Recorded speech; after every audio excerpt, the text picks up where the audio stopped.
Welcome. I'm Andrew Hooper, the founder of Breakthrough to Thrive and principal of Hooper Financial and Hooper Insurance Services.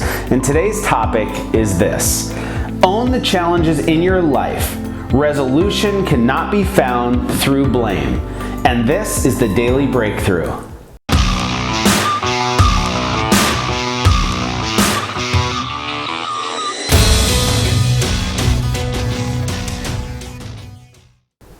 I know that you can relate with me on this. You're in a relationship with a spouse, a loved one, could even be a coworker, just a relationship between people. And the same issues come up over and over and over again, creating challenge in that relationship. And it doesn't really seem to matter what you do. At some point, this topic just keeps coming up again. You know, a program I participate in called Warrior, they call it the karmic cul-de-sac, that everything is going on just fine, then all of a sudden this thing comes by and it's a trigger and you drift, you fall, you drift off, and things don't work in the relationship. Maybe you start to even have issues at work, or anything that might kind of create and cause this drift to continue until you hit a pit where you're just frustrated, angry, and it just seems like there's no resolution, until all of a sudden we have a tendency to look back and say, gosh, remember before that trigger? Remember before that happened, life was so good. I just want to go back to then. And then you get this false lift as you look back and go, yeah, I can get back there. I can get back there. And you come back, and next thing you know, life is grand. And you keep walking down, and then boom! That relationship hits you with another trigger event, and that same thing happens again, and we drift into a pit. We get a false lift, and then we go again, and we hit a trigger and drift. And it's this cycle that just repeats itself. I know I run into it with my wife. We hit it on a few topics.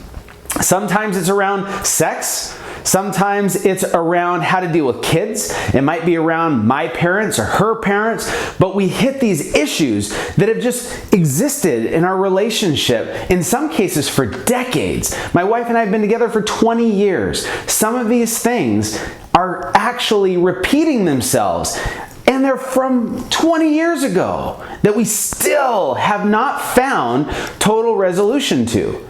And within that, what you'll see is that I hold blame for her, she holds blame for me, and here we are 20 years later without resolution on that specific topic. Now, is it killing our relationship? No, not at all. But do you think it's something that we want to continue to experience year over year over year? Of course not. We do not. And I don't think you want to either. But the reality is, until we can take ownership in the conflict, we will not find resolution. Until I accept and own that there are aspects of things that I do that trigger my wife and then cause her to give the response to me that I don't like, until I own my part in that, there is truly no way to have resolution, because I will continue to trigger her. Now, if I remove that trigger, if I become aware and I respect her boundaries, and I respect what it is that triggers her, and I stop doing that, the opportunity for resolution begins to exist. Is it going to immediately solve itself? No. Might she still do something that triggers me, or might I slip and do something to trigger her again? Absolutely. It's not going to resolve itself tomorrow. But there is a reality that until you own your part, you will not have resolution. So my question for you today is this: where in your life are you finding that you fall into Warrior's karmic cul-de-sac? And you run through the same issues and problems all the time. And what can you do to begin to own your part in that problem? I cannot wait to see you break through.